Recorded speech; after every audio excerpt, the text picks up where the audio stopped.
Hello everyone, welcome to my YouTube channel let's study English. तो जैसा कि आप सभी को पता है, हम यहाँ पर डेली यूपी टीजीटी पीजीटी से रिलेट करते हुए इंग्लिश सब्जेक्ट से रिलेटेड बहुत सारे प्रैक्टिस सेट लगा रहे हैं और डेली हम बहुत सारे क्वेश्चन सॉल्व करते हैं। तो आज भी इसी सीरीज़ में मैं आगे की वीडियो लेकर आई हूँ जिसमें हम इंग्लिश लिटरेचर से रिलेटेड बहुत सारे क्वेश्चंस की प्रैक्टिस करेंगे और देखेंगे क्या है। ओके, फर्स्ट क्वेश्चन देखते हैं हम अपना। इस क्वेश्चन को देखते हैं। ओके, फर्स्ट क्वेश्चन है the Teresa rima is a stanza of. Teresa Raima जो होता है वो कैसा स्टैंजा होता है? 4 line stanza, 5 line stanza, 3 line stanza या 2 लाइन स्टैंजा? क्या होगा हमारा राइट आंसर? सोचिए, आंसर करने की कोशिश कीजिए। और जिस किसी ने भी मेरे प्रीवियस प्रैक्टिस सेट्स को नहीं देखा है तो वो इसी चैनल पर जाकर उन सभी प्रैक्टिस सेट्स को देख सकता है। ठीक है, अभी इसका आंसर देखते हैं। क्या होगा इसका right answer? Yes, terza rima is the 3 line stanza. Okay, तो टेरेसा राइमा क्या होता है? It is a rhyming verse stanza from that consist of an interlocking 3 line rhyme scheme. Okay, it was first use by the Italian. इसको पहली बार किसने use किया था? तो एक इटालियन राइटर था। कौन था वो? उसका नाम था दांते। ठीक है, तो उन्होंने पहली बार इसका यूज किया था, टेरेसा राइमा का। नाउ नेक्स्ट क्वेश्चन, इस क्वेश्चन को देख लेते हैं। Black sheep, what does it mean? Black sheep का मतलब क्या होता है? ऑप्शंस है a bad character, a sheep of black colour, a humble person, a natural creature. क्या होगा राइट आंसर? सोचिए, आंसर करने की कोशिश कीजिए। यस, ब्लैक शीप का मतलब क्या होता है? देखिए, ब्लैक हमेशा ही लिटरेचर में नेगेटिविटी को शो करता है। ठीक है, नेगेटिविटी, ध्यान रखना, जहाँ भी ब्लैक ऐड हो जाए वो हमेशा नेगेटिविटी को शो करता हुआ दिखाई देगा आपको। ठीक, तो यहाँ भी हम कोई ना कोई नेगेटिव वर्ड ही लेंगे। ठीक, तो इसमें जो हमारे ऑप्शंस हैं उनमें देख लेते हैं। तो ऑप्शंस हैं अ bad character, a sheep of black colour, a humble person, a natural creature. तो हम्बल तो हो नहीं सकता, ये तो पॉजिटिव वे में है। ठीक है, नेचुरल क्रीचर भी नहीं है। तो देखिए, यहाँ पे नेगेटिविटी किससे बनेगी? यहाँ बनेगी बैड से। तो इसका करेक्ट आंसर है a bad character. Okay, black sheep का मतलब होता है a bad character. It is a idiom. Okay, now next question. हाँ, इसे देख लेते हैं। What does to carry something out means? ये एक फ्रेज दी है, इस फ्रेज का हमें मतलब बताना है। टू कैरी समथिंग आउट, इसका मीन्स क्या होता है? Option A to do something, option B to bear something, option C to continue doing something या to delay something. What is your right answer? Try to give correct answer please. Okay, क्या होगा इसका right answer? Yes, इसका correct answer है option number A, to do something. To carry out, carry something out का मतलब होता है to do something. Okay, next चले। Now moving to the next question, इसे देख लेते हैं। Which of the following was Charles Lamb's very good friend? इनमें से कौन चार्ल्स लैम्प का बहुत ही अच्छा फ्रेंड था? ऑप्शंस हैं, क्या वो वर्ड्सवर्थ थे, कॉलरिज थे, शैली या फिर कीट्स? अच्छा, इन सब में कॉमन चीज़ क्या है? पहले आप मुझे ये बताइए, ये सारे राइटर्स कौन सी एज से बिलोंग करते हैं? Yes, these are belongs to romantic age. Okay, ये सभी रोमांटिक एज से ही बिलोंग करते हैं। और रोमांटिक एज के राइटर्स को 2 पार्ट्स में डिवाइड किया जाता है, जो प्री रोमांटिक हैं और पोस्ट रोमांटिक हैं, इस तरीके से।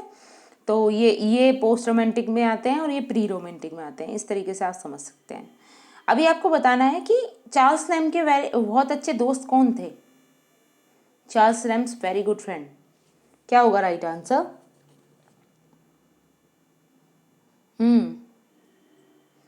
यस, चार्ल्स लैम्ब के जो बहुत ही अच्छे दोस्त रहे हैं वो हैं Coleridge, ST. Coleridge. Okay, now next question से देख लेते हैं। The epic is usually divide into how many books, ये आपको बताना है। एपिक सामान्यतः कितनी बुक्स में डिवाइडेड होता है?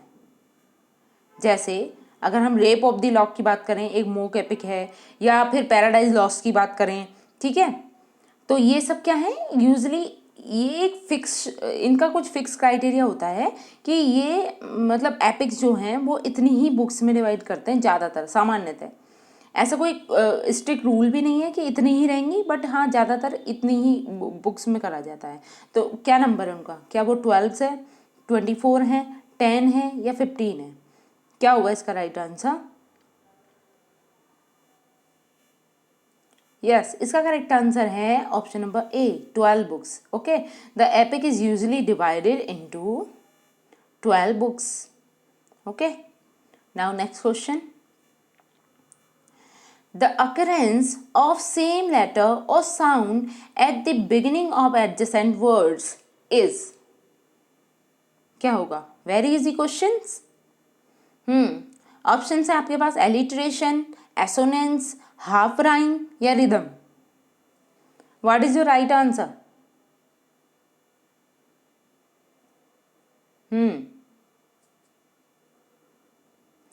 यस, इसका करेक्ट आंसर है ऑप्शन नंबर ए, एलिट्रेशन। लेकिन आपको ये भी बताना है कि एलिट्रेशन और एसोनेंस में अंतर क्या है। ये जो एसोनेंस दिया है और एलिट्रेशन दिया है, इन दोनों में अंतर क्या होता है? यस, एलिट्रेशन जो होगा वो कॉन्सोनेंट साउंड को रिप्रेजेंट करता है। ओके, तो कॉन्सोनेंट साउंड मेनली जो कॉन्सोनेंट किसी भी वर्ड के, किसी भी लेटर के जस्ट शुरू में दिया हुआ हो उसके अकॉर्डिंगली। लेकिन जो एसोनेंस है वो किस पर डिपेंड होता है? वो बाउल साउंड पे, बाउल साउंड को रिप्रेजेंट करता है। ओके, अगर रेपिटेशन ऑफ बाउल साउंड है that is called assonance. Okay, और हमारे इस क्वेश्चन का राइट आंसर क्या है? इसका राइट आंसर है alliteration. Now moving to the next question, इसे देख लेते हैं।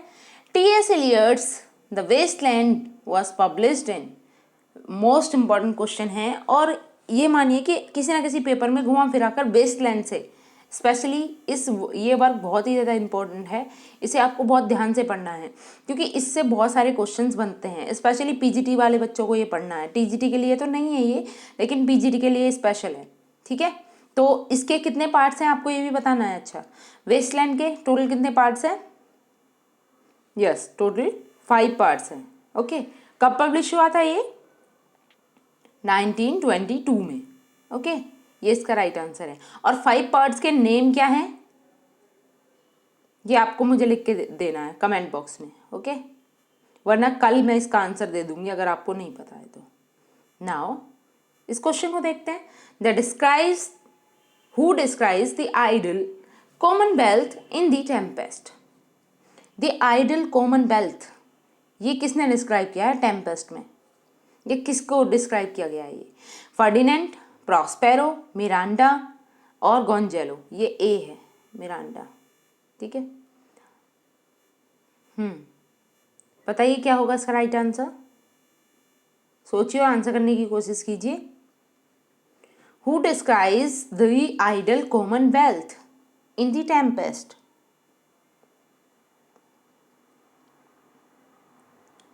What is your right answer?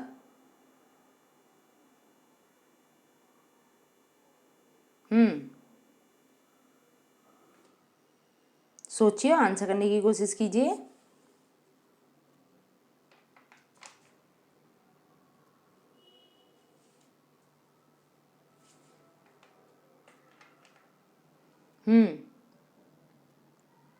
इसका करेक्ट आंसर है मिरांडा।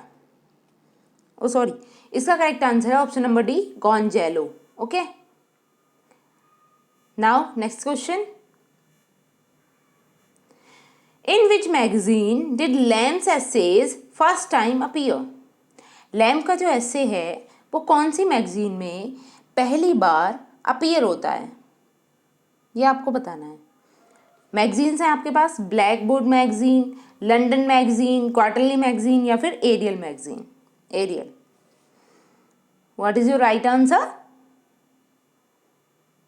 और देखिए आप वीडियो को पॉज करके पहले खुद से आंसर करने की कोशिश किया कीजिए, उसके बाद आपके आंसर्स को मैच कीजिए कि कौन कितने आंसर्स आपके राइट हो रहे हैं और कितने रॉन्ग हो रहे हैं, और उन्हें फिर लर्न कीजिए। ओके, तो इसका करेक्ट आंसर क्या होगा? चार्ल्स लैम्स ऐसे कहाँ पे पब्लिश हुए थे पहली बार? तो ये हुए थे लंदन मैगजीन में। तो इसका करेक्ट आंसर क्या होगा? Option number B, London magazine. Now moving to the next question. इसे देखते हैं। Shakespeare's Antony and Cleopatra is a very easy question. आप सभी को पता है शेक्सपियर के कुछ मेनली 2 या 3 प्लेस कौन से हैं? रोमन प्लेस हैं। उन्हीं में से एक क्या है? Antony and Cleopatra. तो एंटनी क्लियोपैट्रा क्या हो जाएगा? Roman play. Okay, now next question. The old man and the sea is a novel written by. ये novel old man and the sea किसने लिखा है? ऑप्शन है आपके पास Ernest Hemingway, William Faulkner, Mark Twain, Mulk Raj Anand. Which is your right answer?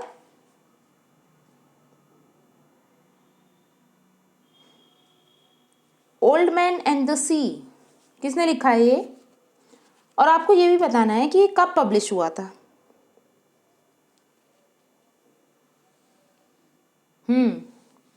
सोचिए, answer करने की कोशिश कीजिए। यस, ये लिखा था अर्नेस्ट हेमिंगवे ने। और हेमिंगवे कहाँ के राइटर हैं? Hemingway is the American writer. ठीक है, अमेरिकन ऑथर कह सकते हैं या अमेरिकन राइटर। ठीक है, ये अमेरिकन राइटर थे और इन्होंने इसे कब पब्लिश किया था?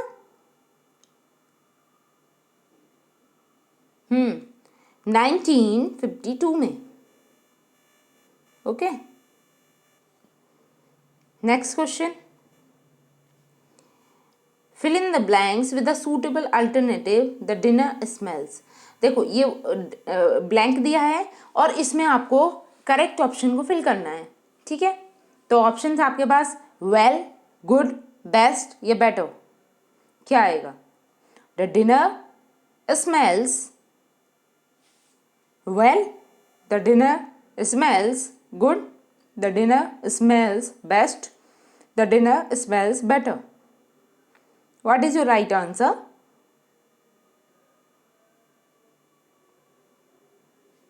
Yes, यहाँ पे देखिए ये वेल क्या है? ये तो एक एडवर्ब है, एडवर्ब नहीं आएगा यहाँ पे। और गुड क्या है? एक एडजेक्टिव है। तो यहाँ पे हमें एक एडजेक्टिव की ही जरूरत है क्योंकि हम डिनर की स्पेशलिटी बताएंगे। डिनर इज अ नाउन और नाउन की क्वालिटी कौन बताता है? तो एडजेक्टिव बताता है। तो यहाँ पर जो करेक्ट आंसर हो जाएगा आपका वो होगा option number B, dinner smells good. Okay, यहाँ पे वेल नहीं लगाएंगे। बहुत से बच्चे कंफ्यूज होंगे कि वेल लगेगा या गुड, तो यहाँ पे वेल का यूज ना करके हम किसका यूज करेंगे? गुड का यूज करेंगे। Now next question. Which of the following works is not authored bye शैली? इनमें से आपको बेसिकली ये बताना है कि इनमें से कौन सा वर्क शैली का नहीं है। ठीक है, ऑप्शन है आपके पास Queen Mab, Hyperion, Alastor, the Cenci. What is your right answer?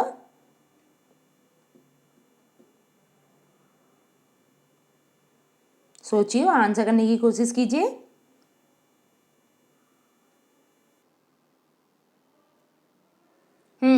देखिए क्वीन मैब शैली ने लिखा है। ठीक है, आगे एलिस्टर शैली का लिखा हुआ है और द चिंची ये भी शैली का है। लेकिन ये जो हाइपीरियन वर्क है ये शैली ने नहीं लिखा है। तो हमारा राइट आंसर क्या हो जाएगा? यही। तो हाइपीरियन फिर किसका वर्क है? फिर अगर शैली का वर्क नहीं है तो किसका वर्क है ये हाइपीरियन? सोचिए। यस, ये हाइपीरियन किसका वर्क है?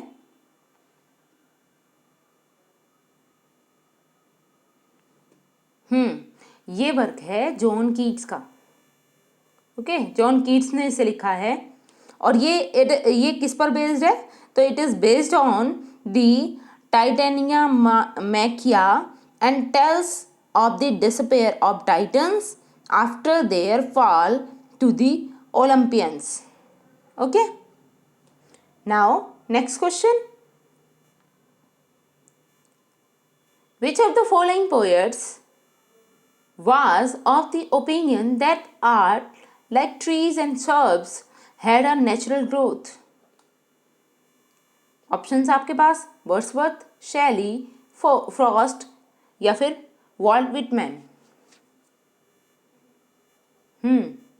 क्या होगा इसका राइट आंसर?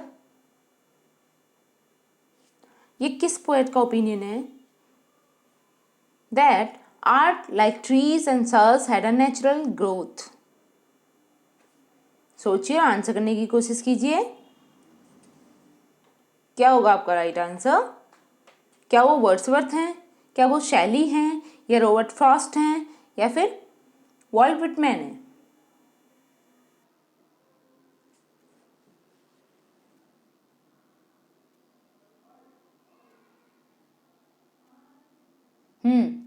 इसका करेक्ट आंसर है option number D, Walt Whitman. Okay, हालांकि आप कंफ्यूज हो सकते हैं कि नेचर के बारे में बात हो रही है तो वर्ड्सवर्थ या शैली होंगे, पर नहीं, ऐसा नहीं है। यहाँ पे जो राइट आंसर है वो है आपका Walt Whitman. Now moving to the next question, the father of English essay. English essay के फादर कौन है? Very easy question. अच्छा, आपको इसके साथ साथ ये भी बताना है कि द प्रिंस ऑफ इंग्लिश एसे किसे कहा जाता है? प्रिंस ऑफ इंग्लिश एसे, बताइए। फादर ऑफ इंग्लिश एसेज कौन है? फादर ऑफ इंग्लिश एसेज हैं बेकन। और प्रिंस ऑफ इंग्लिश एसेज कौन है? सोचिए, आंसर करने की कोशिश कीजिए।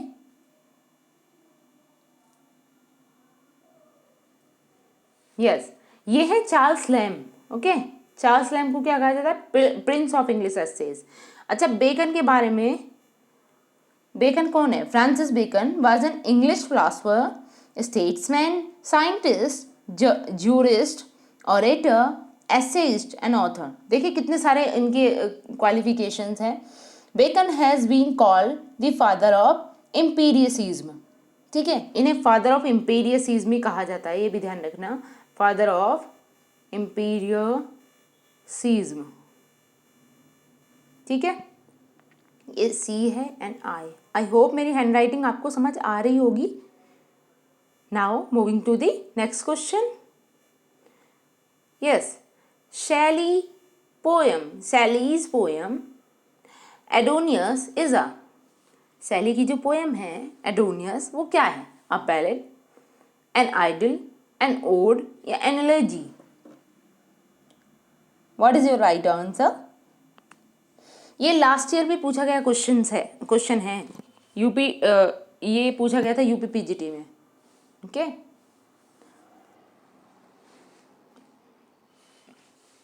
क्या है एडोनियस? क्या ये बैलेड है, क्या इडिल है, ओड है या एलेजी है? यस, इसका राइट आंसर होगा क्या? Option number D, an elegy. Elegy भी कैसी? यही पूछा गया था लास्ट ईयर कि ये क्या है, एक पेस्टोरल इलेजी है। ओके, ये चीज़ आपको ध्यान रखनी है। अच्छा, ये शैली ने कब पब्लिश की थी? सोचिए, आंसर करने की कोशिश कीजिए। और किसकी डेथ पर ये लिखी गई है? शैली ने किसकी याद में इस इलेजी को लिखा है, ये बताइए।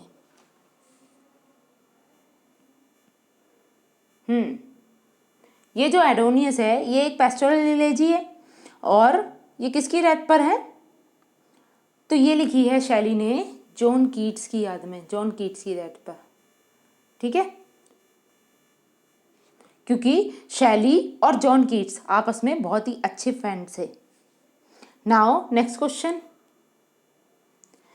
Thomas Hardy started his literacy career as a, Thomas Hardy ने जब अपना लिटरेरी, ये लिटरेसी ना होके ये है लिटरेरी,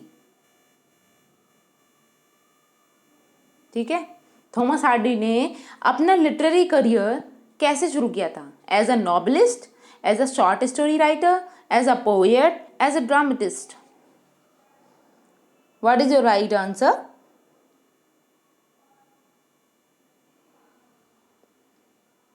सोचिए और आंसर करने की कोशिश कीजिए। अक्सर देखिए हम थॉमस हार्डी के बहुत सारे प्लेज के बारे में या बहुत सारे नॉवेल्स को हम पढ़ते हैं, लेकिन इन्होंने जो अपने करियर की शुरुआत की थी वो किससे की थी? एज अ पोएट, यानी कि इन्होंने बहुत सारी पोएम्स लिखी थी शुरुआत में, लेकिन वो ज़्यादा प्रचलित नहीं है, इनके नॉवेल्स को ज़्यादा फेमस माना जाता है। Okay, now next question, Shakespeare's Tempest is a, very easy question, बताइए शेक्सपियर का टेम्पेस्ट क्या है? क्या वो ट्रेजेडी है, कॉमेडी है, ट्रेजिक कॉमेडी है या हिस्ट्री प्ले है? What is your right answer? सोचिए, आंसर करने की कोशिश कीजिए। टेम्पेस्ट क्या है? अच्छा, टेम्पेस्ट कब पब्लिश हुआ था इसके बारे में आपको मुझे कमेंट बॉक्स में जवाब देना है, ठीक है। और टेम्पेस्ट का जॉनर क्या है? तो ये एक ट्रेजिक कॉमेडी है। Okay, now next question, the Spenserian stanza has, देखिए शुरुआत में मैंने आपको टेरेसा राइमा के बारे में बताया था, तो टेरेसा राइमा में कितनी लाइन्स होती हैं? 3 लाइन्स होती हैं। अभी यहाँ पर आपसे पूछा गया है कि स्पेंसरियन स्टैंजा में कितनी लाइन होती हैं। अच्छा, आपको साथ ही साथ ये भी बताना है कि चौसरियन स्टैंजा, ठीक है, इसे क्या कहते थे? चौसर के स्टैंजा को, क्योंकि मैं दोबारा लिखती हूँ, हाँ, चौसर के स्टैंजा को दो और क्या कहते थे, और इसमें टोटल कितनी लाइन रहती थी? ठीक है, चौसरियन स्टैंजा, इसमें कितनी लाइन थी, और साथ ही स्पेंसरियन स्टैंजा में कितनी लाइन है, बताइए। हाँ, चौसरियन स्टैंजा में कितनी लाइन रहती थी? टोटल 7 लाइन्स ईच, हर एक स्टैंजा में 7 लाइन्स। ओके, अगर स्पेंसरियन स्टैंजा की बात करें तो इसमें कितनी लाइन रहती हैं? 9 लाइन ईच। ओके, तो स्पेंसरियन स्टैंजा में कितनी लाइन रहती है? 9 लाइन, ठीक है। और स्पेंसरियन स्टैंजा क्या है ये? It is a fixed verse form invented by, किसने इन्वेंट किया था इसे? एडमंड स्पेंसर ने, ठीक है, इन्वेंटेड बाय एडमंड स्पेंसर, ठीक है। ओके, नाउ नेक्स्ट क्वेश्चन, और ये हमारा आज का लास्ट क्वेश्चन है। ओके, टेनिसन्स फ्रेंड, टेनिसन के जो मित्र थे, रुकिए जस्ट अ मिनट, ये क्वेश्चन है हमारा, Tennyson's friends Arthur Henry Hallam died at, Tennyson के जो फ्रेंड थे आर्थर हेनरी हेलम, यानी कि AH हेलम, यानी यही बोला जाता है ज़्यादातर, तो आप कंफ्यूज मत होना अगर पेपर में ये आता है तो AH हेलम, आर्थर हेनरी हेलम। तो इनकी जो मृत्यु हुई थी वो कहाँ हुई थी? और टेनिसन ने इनकी याद में एक इलेजी लिखी है, उसका नाम क्या है, बताइए।